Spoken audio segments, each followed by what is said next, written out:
Hey, I'm Teresa, and I've been a solo mom for over a dozen years. And today I am sharing an absolute blast of a tradition that I created for my family that we will never stop doing because I don't think I'm allowed to stop doing it.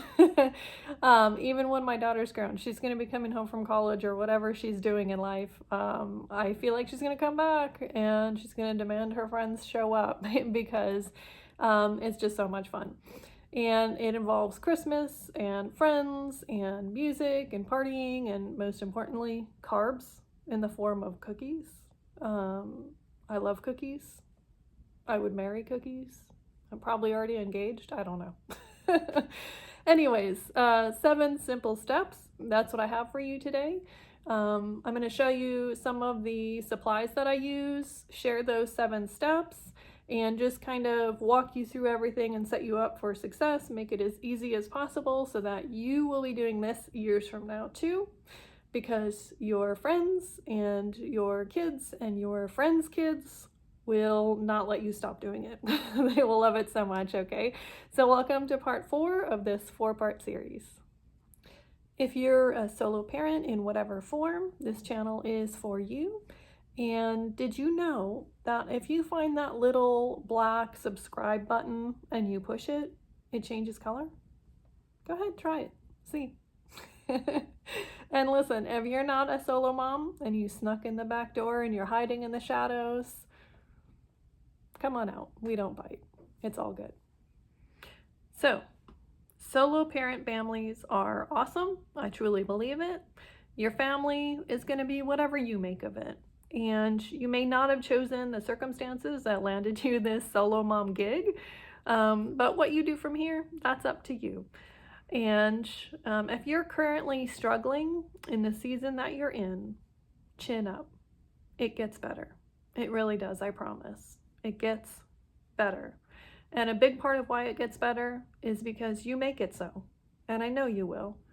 You can't choose all of your circumstances, but what you do with them, that part is up to you. So if you're looking for action steps to take to kind of light up your family life and bring rhythm to your years, you found the right place. So let's jump in and talk about cookies, shall we?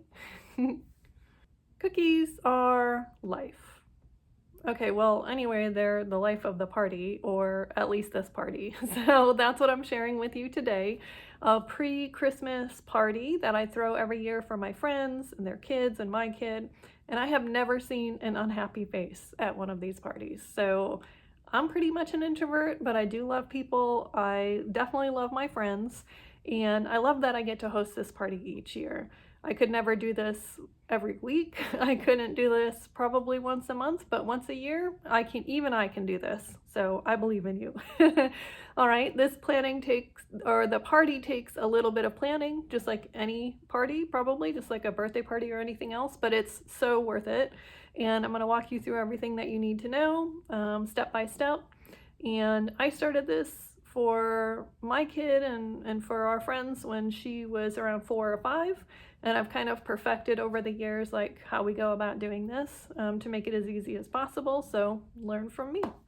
Okay, so quick backstory about how this party came about. So the inspiration actually came from my own mom, who would never have thrown a party in her own home, but who was undiagnosed bipolar for most of my childhood, which explains why she would, for weeks and weeks and weeks, create batch after batch of sugar cookies and decorate them far into the night. And like each one was absolute perfection. Like they were little miniature works of art, right? And she really mostly gave these cookies to like friends and families and first responders and teachers in our town. I remember eating some of them, and I don't even think it was about the cookies so much as like the artistic perfection of them and just the idea of it. Like the holidays are already magical, right? And this was magical too. Just watching her take sugar and flour and turn it into art, right? Like sugar cookies were her canvas and buttercream frosting was her medium. So anyways, So one year I decided to bake a bunch of sugar cookies. Actually, I think it was my mom sent me cookie cutters, little like cookie cutters, right? Probably for Christmas one year. And so I was like, well, why don't I go ahead and, like, no way am I trying to be my mom, but I could like bake cookies and have friends over, right? And like just let the kids decorate them. So I did that. And I also, of course, like as a, reasonable parent, like I definitely wanted to also balance out all of that sugar that the kids were getting. So I gave them hot cocoa as well, right? Is that what you do? I don't know. So turns out kids and cookies are a winning combination. And when they get to decorate their own cookies, and it doesn't seem to matter what age they are, they still like doing it as teens. Like they just have a great time. Everybody had a great time. So it just kind of grew from there. So here are the 7 steps for how I actually pull this off without pulling out my hair. Okay, so first, number 1, about a month out or so, maybe a few weeks out, depending, I'll pick a date on the calendar that I think will work for everyone. And this is going to be after school is out, but before actual Christmas, right? Like probably it's going to be 5 days or so before Christmas, something like that is what I'm going to set the party for. Usually it's going to be the Friday or Saturday before Christmas. And I just obviously check with everybody, make sure that that works for most people. And we usually set it up for early afternoon, so everybody might show up at like 1:30 or 2, something like that. That way the kids have already had like some kind of meal and it's not just all sugar in their little bodies. So and then from there, I will start planning the details of the party, right? Like the games that we're gonna play. And the games are kind of a big part of the fun also. And I do try to change them up a little bit from year to year. And I'll go back and visit ideas that I've used from previous years, but I always try to have a couple of new things, 1 or 2 new things each year. So that's step 1, is just kind of like pre-planning, setting the date, starting to think about games. And second, step number 2, so this is when I actually bake the cookies, and I just want to like throw a little asterisk up there, like you don't have to bake the cookies, okay? Like that's just me. I'm just doing it to remember my mom. She passed away like 10 years ago. So this is just a way to kind of involve her in the holidays and bring back her memory and kind of think about my own childhood and all of that, right? So but if you don't like baking and that's not your thing and this sounds like too much work, don't worry. Like, you can always get cookies from Target or Walmart. They have sugar cookies ready to go and decorate. Your local bakery probably has sugar cookies around the holidays that you can buy by the dozen. It'll be fine. So, but anyways, I do bake them. So if you want to bake them, then start probably a couple of weeks in advance. And you can freeze them, because sugar cookies, just like most baked goods, are going to freeze really well. And I think I kind of showed you, these cookie cutters already. Oop, there goes one. That my mom gave me, right? And you can get cookie cutters on Amazon or whatever.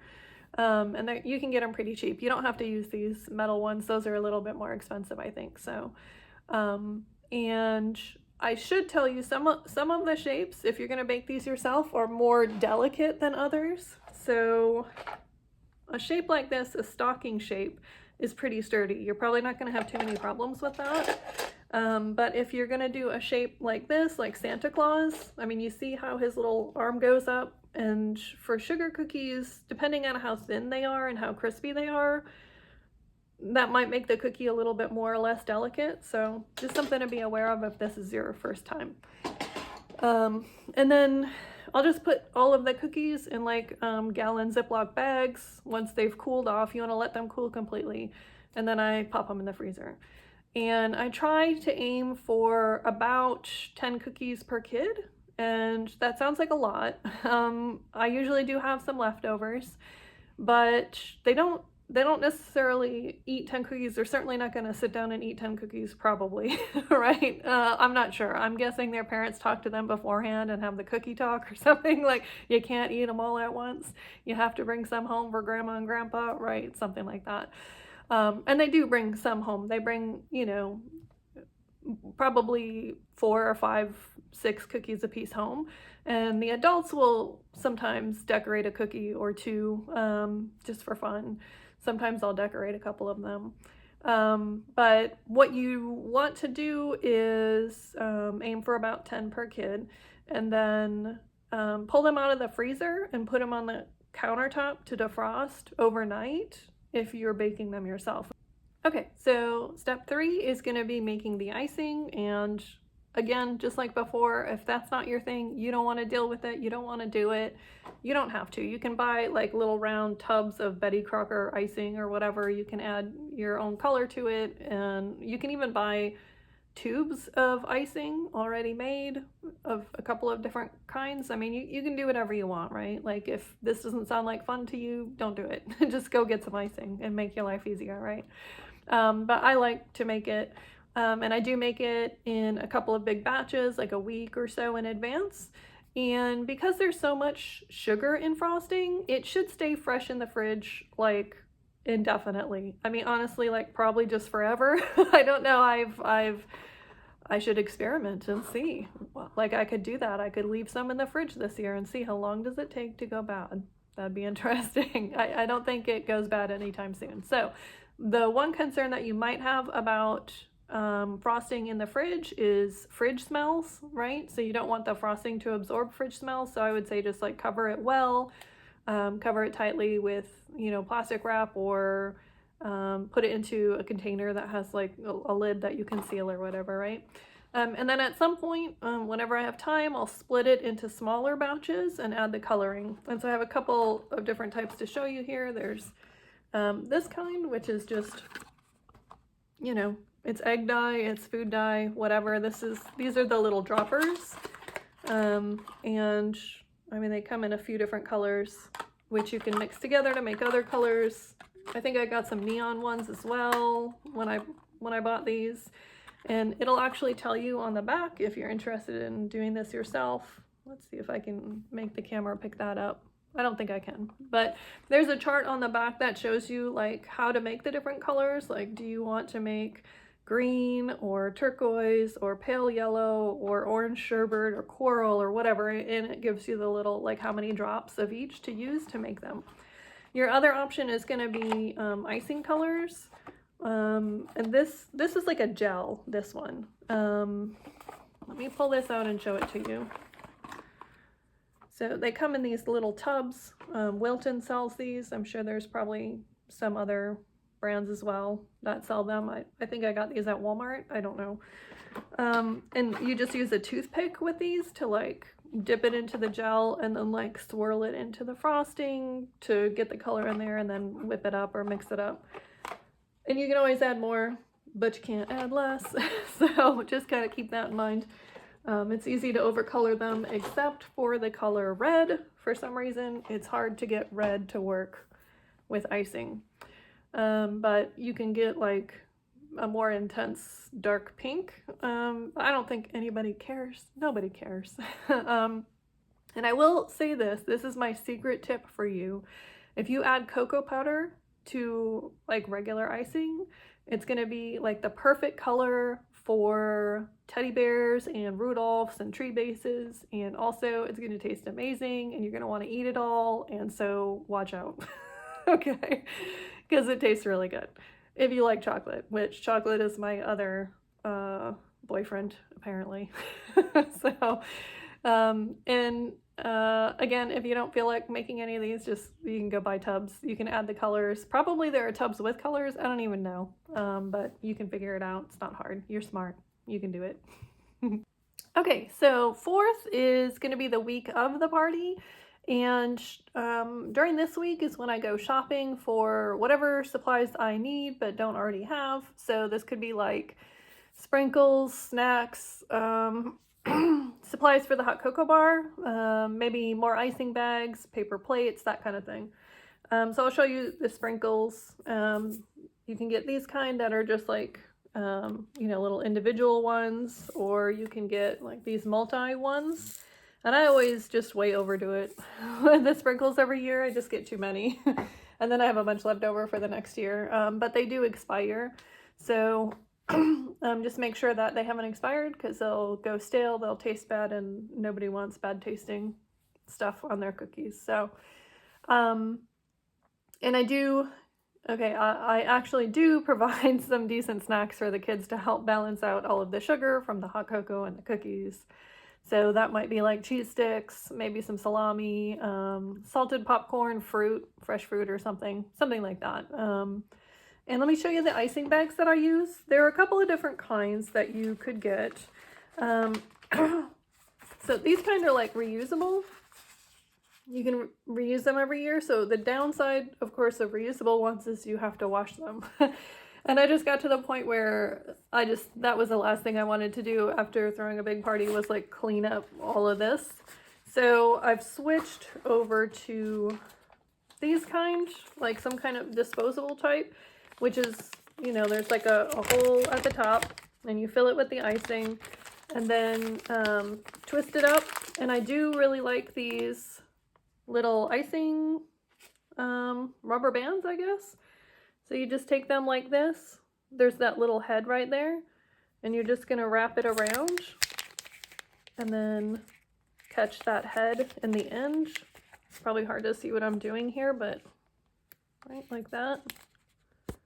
Okay, and that's what you're gonna do. And you don't want to fill these more than half full, because you'll have like a Christmas volcano thing happening, and I mean, it's fine. That's what wet wipes are for. So I do always have wet wipes. I put them, like a couple packs of them, in the middle of the table where the icing is going on, where the decorating is going on, so that kids can kind of help clean up themselves and clean up their hands and little messes that they make. So with these bags, what you're going to do is just cut off a little tip, and less is more. And then you can test it and see. You can always cut off more if you need to. And then there are little like silver piping tips that you can get and put on the end of these bags if you want to get fancy with it. Sometimes I do like half and half, do half of them with the little silver piping tips for the different styles or decorations or patterns that you can make with frosting. So the kids, they love that. But you don't have to do that. You can just cut the ends of those bags and keep it simple, especially if it's your first year and you're just trying to make your life easy. I would not blame you one bit if you just kept your life easy. So, but those can make it a little bit more fun. So the fifth thing I'm going to do is finalize the games that we are going to do. And the games are a big part of the fun. Obviously, everybody's going to have fun with all of the sugar and the decorating, but the games just kind of like elevate the party to a new level. And it gives everybody something to do after icing and snacking. Like then they kind of are free to play maybe for like an hour or something like that and do kind of crazy games or board games. So I'll just run through a list of some of the different types of activities or games that I've done over the years. So first would be board games. You might have board games. If you don't have any board games, I honestly picked up a ton one year at like a Goodwill. You could go to a thrift store and find a bunch for next to nothing. So that's an option. Or you can buy a couple board games that you think your family would like, or if you already have board games, that'll work, or you just don't have to do them. That's fine too. Just make sure you set them up far away from the icing station and the cookies and all of that. That way they don't get so messy. And then another idea that I've done multiple years is like a photo booth. And this could just be like a blank wall. One time I purchased a backdrop. One time I tried to like make one and that wasn't really fun. I don't know. It was okay. But like you can get them so cheap on Amazon. You might just want to do that. Or also just a blank wall is totally fine. The thing that makes it a photo booth area is just having like a couple of like bins or baskets with photo props, right? So, and again, Amazon is your friend, maybe the dollar store, right? So, Just these kind of like, glasses, funny, silly stuff. I did one year print off, and these have lasted fairly well. I think I just did cardstock. Like, I made these little bubble things, and some of them are funny. Dear Santa, I can explain. This one, I like it. This is as merry as I get. There's a bunch of them that are like kid appropriate. And I might have paid like $4 or $5 from an Etsy shop to get those and to print them out myself. I'm sure you could find something like that on Amazon.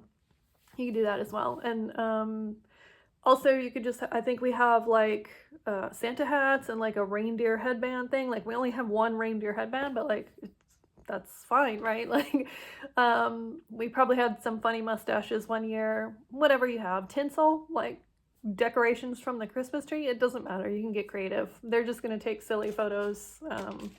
So they're going to have fun no matter what you put out there for them. Sorry, I just kicked the camera. Okay, so another idea is like musical chairs with fun Christmas songs, like upbeat, maybe more modern Christmas music or Christmas songs. Indoor snowballs. So we live in the South, so we don't really get real snow very often at all, almost never actually on Christmas. And so I bought these one year, and they are sort of surprisingly like snowballs.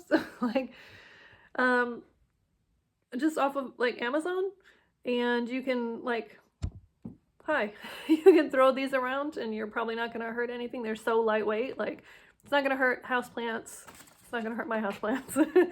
And the kids just obviously have a blast. Of course, if you live up north or somewhere with snow, you could send them outside and have them throw snowballs at each other or whatever. Okay, giant blow up candy canes. This was a big hit. You don't have to have a game or a plan. You can just put these out, and believe me, the kids are going to figure it out. They're going to have lots of fun with that. And again, minimal amount of damage to each other, to the furniture, to the pets, to all of the things, right? Like, there's not too much you could hurt with one of these. So I got a dozen of those or something one year, and blew them up and had them ready to go. And the kids had such a good time. I mean, they turn them into hockey sticks and whacking sticks. I don't know what, like swords, and they did all of the things. They wore them, like, I don't know. They had a great time. So you don't even have to overthink this. You can just have stuff like that somewhere ready for the kids. And then like holiday coloring books or snowflake cutting station, right? Like, you just put some paper out, cut a snowflake yourself, put some scissors there, they'll get the idea, they can make their own. And then you can make up your own stuff too. So like last year, when I was at a thrift store, I found this button. I don't know, maybe you've seen this. It looks like the kind of thing that was probably advertised on TV at some point, but I don't really watch a lot of TV really. I don't see a lot of ads. So 30-second dance party. It's like this incredibly obnoxious button, and I'm gonna put it under a pillow. It lights up, and I'm gonna put it under a pillow when I do this, in the hopes that I don't destroy your ears. So turn your volume down maybe right now. So here we go. I'm gonna push it, okay? 30-second dance party. And so it goes. And there's just like song after song on here. So I found that, and like, how could I not get it? I had to get it. It was too much fun. Like, I have a teenager and her friends, and I could just see like they were gonna think this was hilarious. So what I did was I had it in my possession for the party, and then I had like a baby doll that I said was baby Jesus, but it could just be a baby doll, or it could be whatever, a hot potato, whatever you want. And when I would press that, and I never told anybody when I was going to, but when I would press that, whoever was the last person to start dancing had to hold the baby Jesus, and like love on baby Jesus until the next time that the music started. So for like 10 or 15 minutes or whatever, they would have to like carry baby Jesus around, until it was somebody else's turn, and they thought that was the best thing ever. They just thought it was so funny. Everybody had a blast with that. And eventually I lost control of the button and it escaped into the general population. And then they had just even way more fun because they weren't supposed to have it. So, and I just let them, and they just, I don't know, they had a blast. So I think that button cost me $4 maybe, probably less. So you can keep this simple, you can get creative, do whatever you want depending on the ages of the kids, have fun with it, and get creative, see what you can do to have fun. So sixth, so the morning of the party. So this is when I'm going to go ahead and clear off my big expandable dining room table. I'm going to get it expanded and get the chairs out of the way. If you have kids coming or your kids are too small to like stand and decorate at the table, then maybe leave the chairs or a bench or something like that. But for us, we just get everything out of the way and that way more people can get in to decorate. And I'll put out stacks of paper plates. And so the reason for the paper plates, that's what they actually decorate on, that's what they're using, and then they're gonna take their extra cookies home on the paper plates inside of like a gallon Ziploc bag. So that's the other thing you're gonna want, but to send the kids home with any extra cookies that they can give to their grandparents or whatever.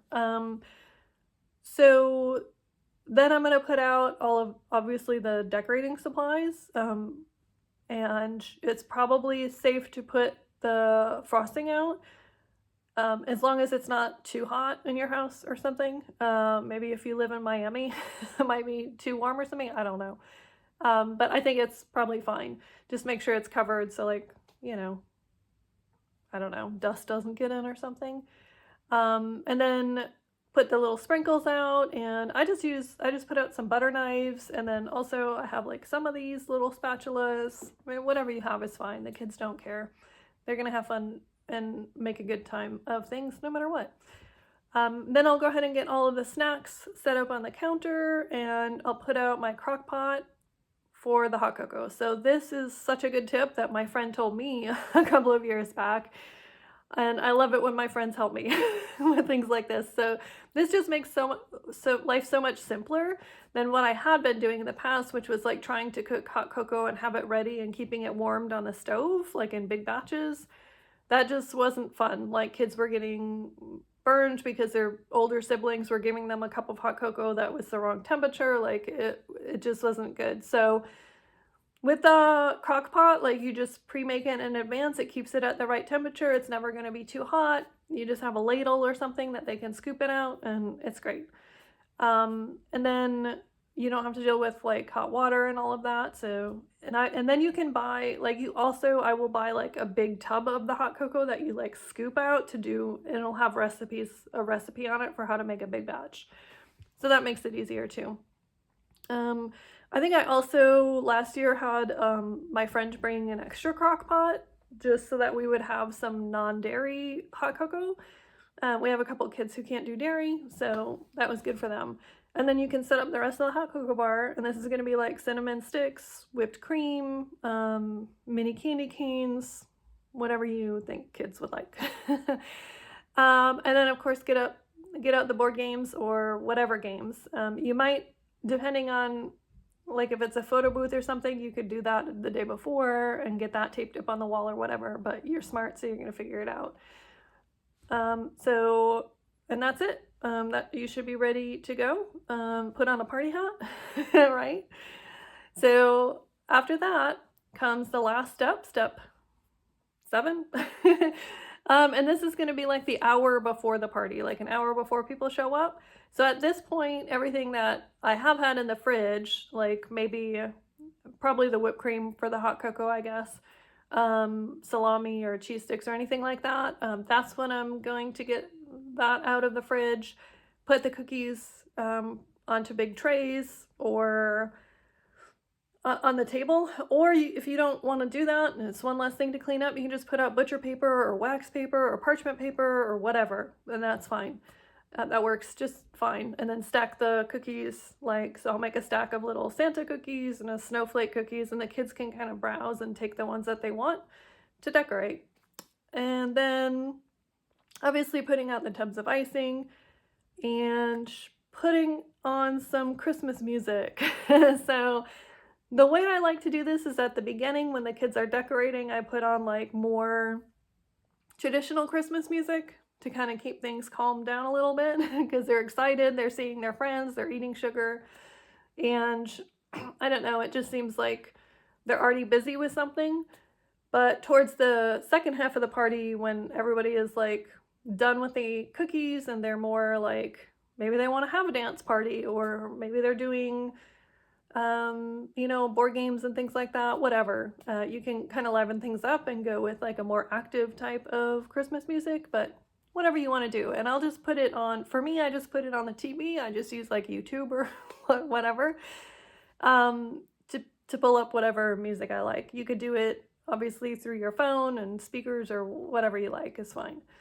But if you only have your phone and a TV and you don't have a fireplace, you might want to save the TV for like a fake fireplace. So you can pull that up on YouTube too. And it's just like a crackling, it'll have the crackling noises and all of that. So you can find different channels with that. And that's nice. So in my last house, I was fortunate enough to have like a rustic lodge type fireplace, which was amazing. They don't even really make fireplaces like that anymore in more modern houses. It was an older house and it was just a really cool fireplace. And so I would do a fire in the fireplace every year because, man, that was amazing. Here in my new house, last year we lived in an apartment for like 9 months between houses, and we just rented like so if you live in an apartment, this might be an option for you to rent like the group room, or I don't know, the meeting room, or do you know what I mean? Like the common area, whatever it is. We just rented that out, and there's obviously not a fireplace there, but that's where we did it last year. So we would have enough room for everybody, and that worked pretty well. And there was like we pulled up a crackling fireplace thing on the TV there. So now I'm in this house and we have a littler fireplace. It's not a big, huge one, but it's good enough. I mean, it's a real fireplace that we can burn real logs in. So that's what I'm going to do this year. So just whatever you can do to make it festive and fun and bring in all of the different senses, that just makes it more fun, right? So something to think about. Okay, so that's everything that you need to know to create your own awesome holiday party, coolest kids holiday party ever.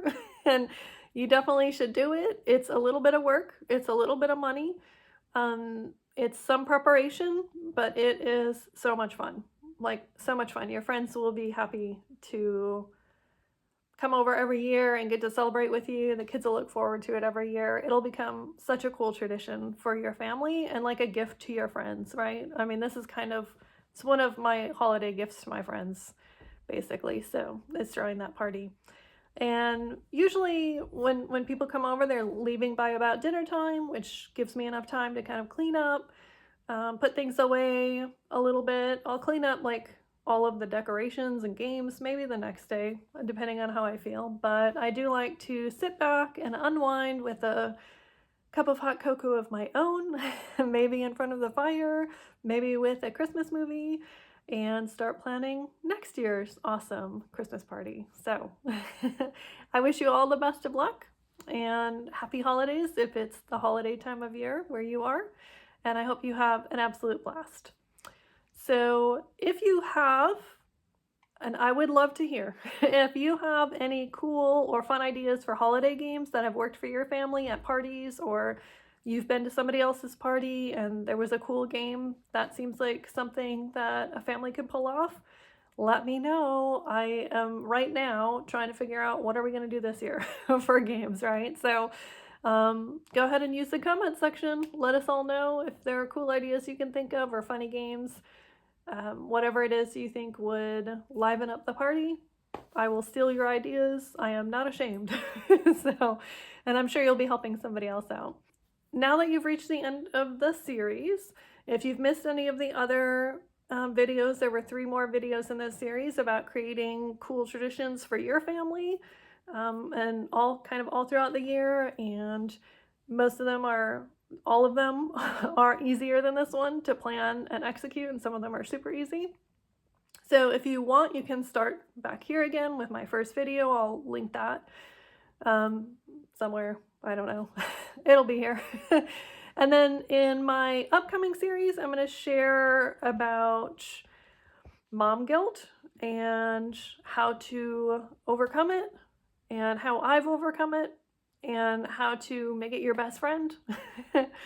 And you don't want to miss that. So I'm guessing you have some mom guilt, don't we all? And I'm also going to share stories of things I have done that have given me mom guilt. So check those videos out. Those are coming up. Again, if you subscribe, you'll get notified. So, and if you hit the little bell, you'll get notified. So anyways, have a wonderful rest of your day, and I will see you in the next video.